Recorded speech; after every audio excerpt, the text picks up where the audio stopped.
Good morning, Delaware. Well, sort of good morning. I'm still grossed about the Blue Jackets game last night. If you don't watch sports, then you're never upset about sports. Fair point. Fair point. Wow, Nicole, that's deep. That's how I've survived 22 years living in Central Ohio and not caring about the Buckeyes. There you go. If you don't watch it, you never care about it. How dare you now? Well, Gage. Yes, I know. People frequently ask me how I can live here and not actually be a Buckeyes fan, so it's not easy. It really isn't. But yeah. On the I can't other imagine, hand, no. On game days, football game days, it's great to go shopping because nobody's in the stores. It really is the best, yeah. So anyway, good morning, Delaware, and I hope you're having a great morning because this is a beautiful, beautiful Friday morning. It looks like we're going to have a nice weekend. I hope you can enjoy it. Nicole, what have you been up to? Well, I love the talk about the birds this morning. That was great. The Cardinals. Yes. We actually had a robin visiting us while we were shoveling snow early this spring. It was the same robin every day. It reminded me, I watched a documentary this week about Jane Goodall, and it was previously filmed footage from the 60s from her first trip to Gombe. And she actually, lived among the chimps, but she had to just slowly get closer and closer and closer to them until they accepted her. And that was how we felt about the robin, too. Like, we just slowly and slowly got more close to it until it accepted us. And then it was stealing food from our garage, which is what happened with Jane. Yeah. At her camp, the chimps kept getting closer and closer and then started stealing food. And she was like, okay, well, I think I'm in. You see those crumbs right there? That's mine. We've got bird feeders all around the house, but we tend to feed the squirrels more than we feed the birds. Exactly. So. Yeah. That's the problem I had this morning, too. I had to relocate my bird feeder because of the squirrels. They're a bit more aggressive. They will figure out how to get to your bird feeder no matter where you put it. Here's some tips and advice. Put grease on the bird pole, so then when they try and climb up it, they just slide right back down. Yeah, you'd think so. But these little suckers can jump. Well, they'll put it near a tree. They look like Olympic sprinters and pole vaulters sometimes. Anyway, so we should probably talk about something about like the library or something. So why don't we do that? Yeah. So what have you been reading? Or wait a minute. Before that, too, I have to introduce our guest today. The one, the only, the inimitable Mr. George Morrison, children's librarian at the Delaware County District Library. Hey, George. Well, hello, everyone. Am I coming in loud and clear? You Yes, are you indeed. are. So good to hear you, George. How you doing? Oh, that's wonderful. It's so great to hear your voices. And I know we cannot be together today, but we are together through the love of the library, aren't we? Absolutely. And through the magic of radio and telephony. No, I like that word. So anyway, Nicole, what are you reading? What are you listening to? What are you viewing? I watched that Jane Goodall documentary. Yes. It was really phenomenal. It was just called Jane. Oh, it was so good. I love those animal shows. But the other book that I'm reading that may sound like an animal book, but really isn't at all, is called The Farm. Okay. And it's by Joanne Ramos. Mm-hmm. And it is not at all about animals. In fact, it is about a luxury, I will say, kind of suite where women go to have babies that they are being surrogates for other people. So it's a baby farm. It is a baby farm, yes. it is a place in the Hudson Valley that is it's billed as a sumptuous retreat. And they are, they have every amenity. They have organic meals, and they have private fitness trainers, and they have daily massages. And if you are a woman who's carrying a baby as a surrogate, then this is all free for you. In fact, you're being paid to carry this baby because you're carrying it for probably someone who's a billionaire. You're carrying it for these high-profile clients who maybe don't want to carry themselves, or they can't because maybe they decided late in life that they wanted to have a baby. But they still want the best for their baby. They want to set up, their baby for success, even in the womb. And so they pay this place, and it's called the Golden Oaks Farm. But of course, the girls who are all what they call hosts there just call it the farm. The farm. And they're getting big bucks. They're getting, by the time that if they have a successful implantation of in vitro, then they get a bonus, and they get weekly checks. And then after the first trimester, trimester, they get a first trimester bonus. And then after the second trimester, they get a second trimester bonus. And then upon successful delivery, then they get the big check.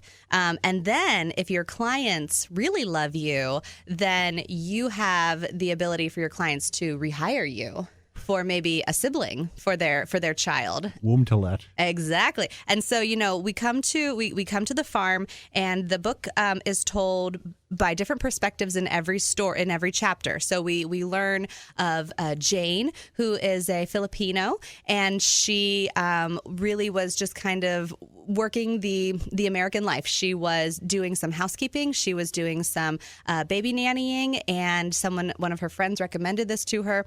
And she really wants to save up to build a house to really just kind of set herself up for success in the future. Then we meet, who else do we meet? We meet another woman, Reagan, who she is just a white American girl.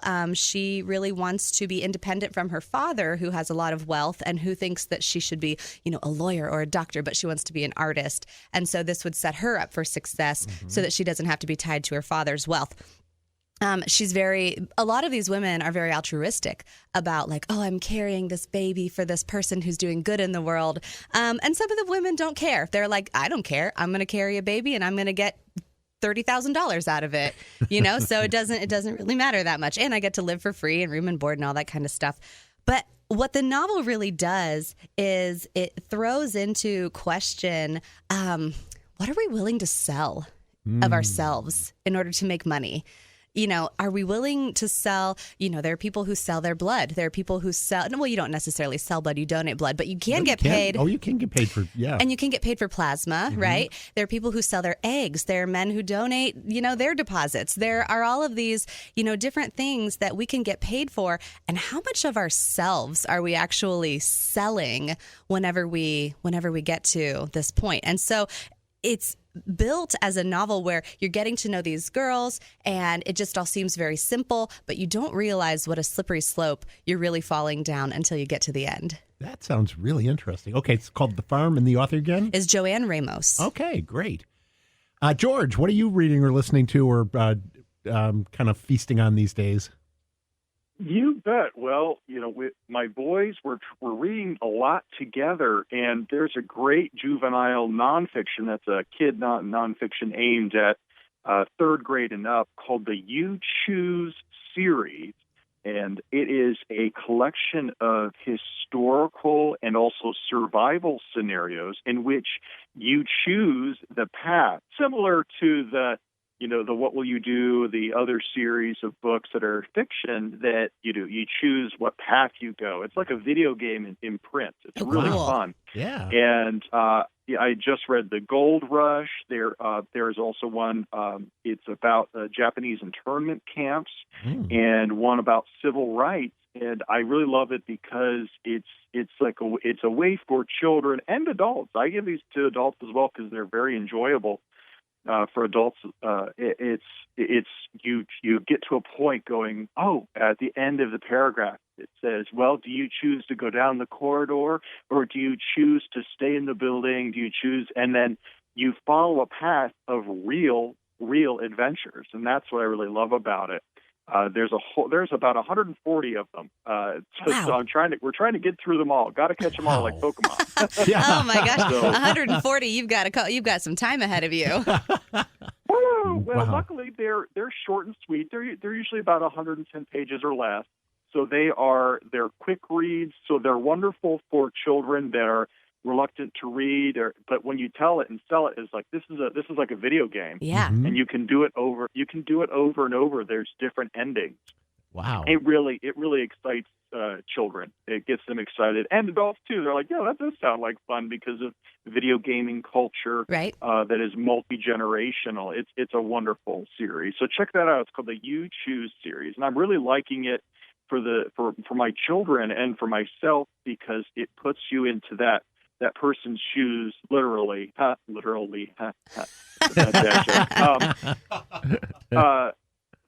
through literature, you can put yourself in someone else's shoes and experience what they're experiencing.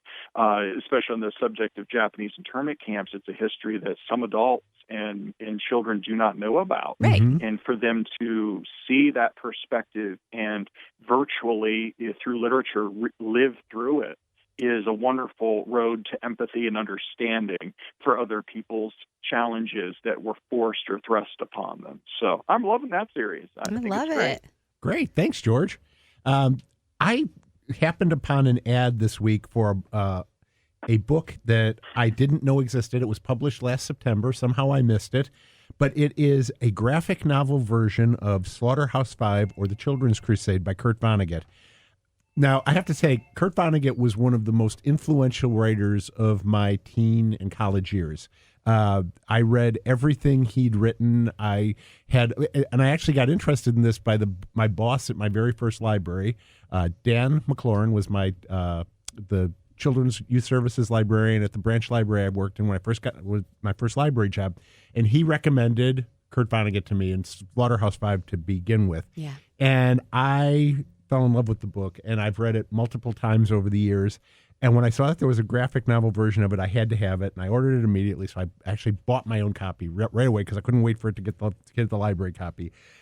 And it does not disappoint. If you're not familiar with it, Slaughterhouse-Five is one of the great anti-war novels ever written.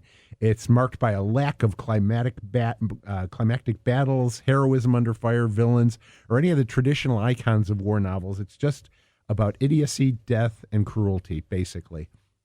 And it's the story of Billy Pilgrim, who is basically a really nobody. He's just a nebbish who gets drafted during World War II, becomes a chaplain's assistant, gets captured by the Germans during the Battle of the Bulge, and ends up assigned to a work detail in Dresden. And in Dresden, he witnesses the results of the complete destruction of that city by Allied bombers in February of 1945. He survives along with a bunch of other POWs because they were locked in a meat locker, slaughterhouse, Schlachthof in German, and he's been imprisoned down there. And it's the result, because he's so far underground, the fireball that destroys the rest of the city and takes about 20 to 25,000 lives doesn't touch them. And so, and this is all based on Vonnegut's own experience. He was a prisoner of war. He was in Dresden at the bombing. But Billy experiences a lot more in his life. He becomes, as Vonnegut says, unstuck in time. He sees and visits all the different periods of his life randomly, not sequentially. Mm-hmm. So at any given point at any time, he might be a child being bullied and being thrown in the deep end of the pool by his father, or he might be witnessing his own death, or he might be witnessing the plane crash he's involved in, or he might be living his life on Tralfamadore, which is the planet of the aliens who've kidnapped him and put him in a zoo, where he's caged with this beautiful human woman. Vonnegut crafted this reality that's part social criticism, part deeply wounded humanism, battered hope, and a sharp sense of humor, all with this fantastic element of the aliens. He was basic. I've thought a lot about Vonnegut over the years. He was essentially, I think, a fatalist who looked at most human endeavor skeptically at best and is nothing but folly at worst. Mm-hmm. But yet, despite this, he seems to think we have to keep striving because that's who we are. And so now what's happened is Ryan North, who's the writer of the book, and Albert Montes, who's the illustrator, they're both Eisner nominees, and North actually won an Eisner Award. They got together and they presented this story graphically, and they have done a magnificent job with it. There's no dumbing down. It's Vonnegut's voice coming through loud and clear. It's much more fully realized than in the movie version of Slaughterhouse-Five that came out in 1972, because it includes more of the autobiographical material that Vonnegut wrote but the movie dropped. The illustrations are incredibly good. They capture the uncertain feeling that Billy has about this altered reality, as well as that mind-numbing banality of his post-war life as a suburban optometrist. The pictures of burned-out Dresden were obviously inspired by the photos taken by the journalists at the time, and the artwork varies just enough between the different settings to keep the reader aware of this temporal dislocation. Mm-hmm. So I highly recommend this for anybody who likes Kurt Vonnegut. You will not be disappointed. It's great if you're like graphic novel artistry or science fiction, or even this one almost forgotten aspect of World War II history, which was that bombing of Dresden. So again, it's Slaughterhouse-Five or The Children's Crusade by Kurt Vonnegut with Ryan North and Albert Montes. It's Monteys. Can't recommend it highly enough. So we will be back in just a moment with Mr. George to talk about some great programming that's coming up at the library. So please stay tuned. I have to say, we really appreciate having Jay Harris doing the weather. His voice is just so good. It keeps us awake as opposed to some of the other voices. Right. You know what else keeps us awake? What's that? This coffee, those goodies that Fresh Start brought over. yeah. My gosh. I am going to get one of them Sammys before we leave. I tell you what. Mark's out poaching. What are you grabbing, Mark? Don't take a sandwich. No. I had my eye on the granny. No. Well, first time anybody said that about Granny in a while. I had my anyway, back to the real show here, and our thanks to the Friends of the Library for sponsoring us. Although after hearing us today, they may say, Anyway, George Morrison is with us today. Mr. George, our outstanding children's librarian, and you've got a couple of big programs coming up that you're going to talk about here. So tell us a little bit about what's happening, sir. You bet. Well, March 17th at 10 a.m., we're premiering a video on Facebook, and they also go on our YouTube page, the DCDL on YouTube. You can see those after the 17th or at 10 a.m. You can see that. We've got bagpipes and books. I love doing this program. I do it usually every year or every other year. And it is March. There's lots of green around. And I decided a few years ago I wanted to introduce kids why there's green all around. And it really has a lot to do with culture. And I do play various types of bagpipes. And I wanted to connect children to what's beyond just the green and the bagpipes and what they're seeing and learn the reason why. So I take this opportunity of this time of year to share bagpipes and the books that are connected to the cultures of the Irish green and Celtic cultures. And I really introduce the idea of international awareness, saying, if you see someone that's dressed differently from you, it's okay to spark a conversation. May I ask, wow, we do look different. Well, can you tell me about why you're wearing that, and learn about why folks might wear different types of clothes or have different cultural backgrounds here, and sharing their heritage and making that direct connection of research, saying, kids, there's great books out there that you can read and learn about different cultures, so you are more aware that there's more than just your small town. That's great. This universe of ours is full of color and joy and different experiences, and I love sharing that. And one way I do that is through music. And here in the United States, we have something really unique and kind of cool where we merge and respectfully, share cultures and learn about culture. And I'm going to be playing bagpipes in this special story time. Wow. But I integrate a really unique American tradition called African American fife and drum music. And what's great about it, the fife is extremely similar in frequency and sound to a bagpipe. So here's a sound of a fife playing a tune by Otha Turner, who passed away a while ago. But he was revolutionary in fife blues, it's called, and it's found in Louisiana and in other southern states. Very unique blues with fife music. And here's the sound that it makes. Here we go.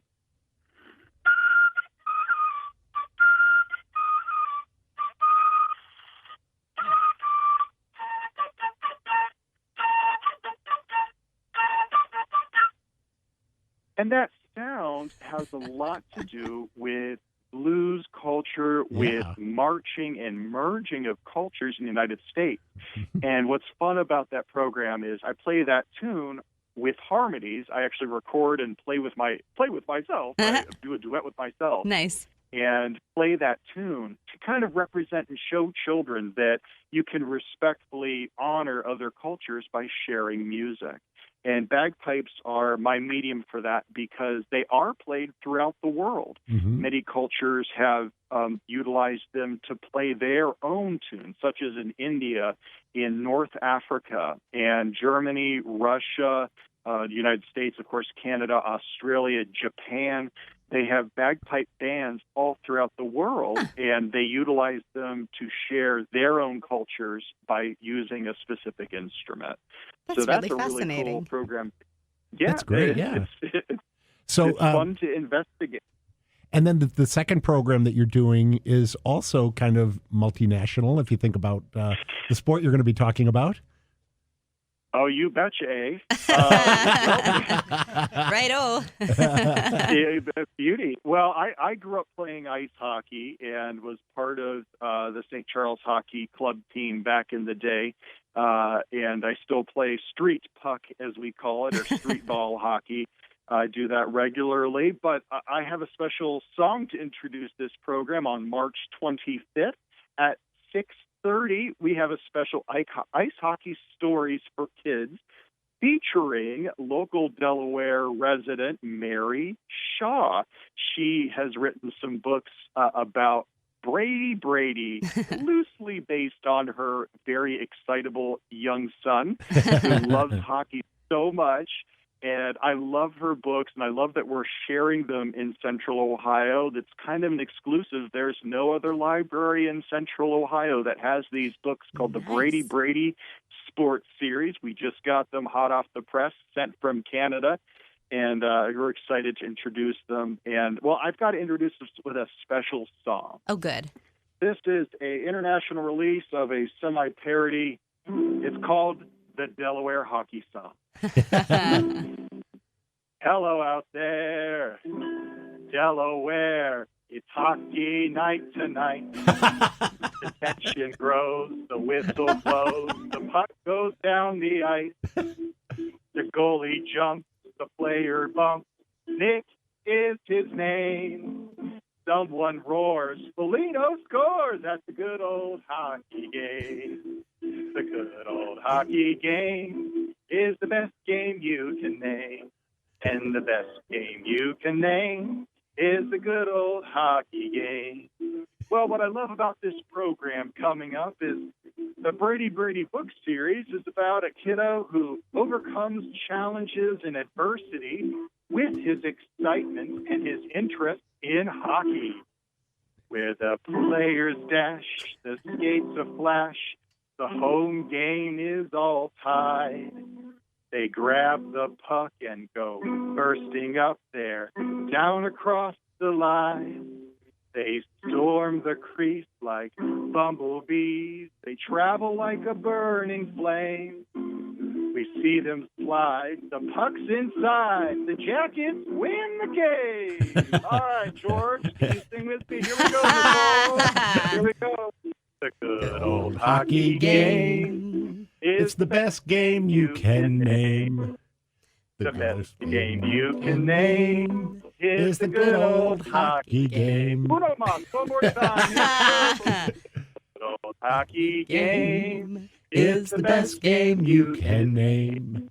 And the best game you can name is the good old hockey game. All right, I can't think of a better way to end this week's show than with that song, George. Thank you so much. Again, March 17th for 10 a.m. for the show on the bagpipes, and on March 25th, the hockey program at 6:30 with Mary Shaw and the Brady books. And we used to say in my family that the Irish gave the Scots the bagpipes, but the Scots didn't get the joke. All right, so thank you very much, George, for being with us. Thank you, Gage, for the great work on the board.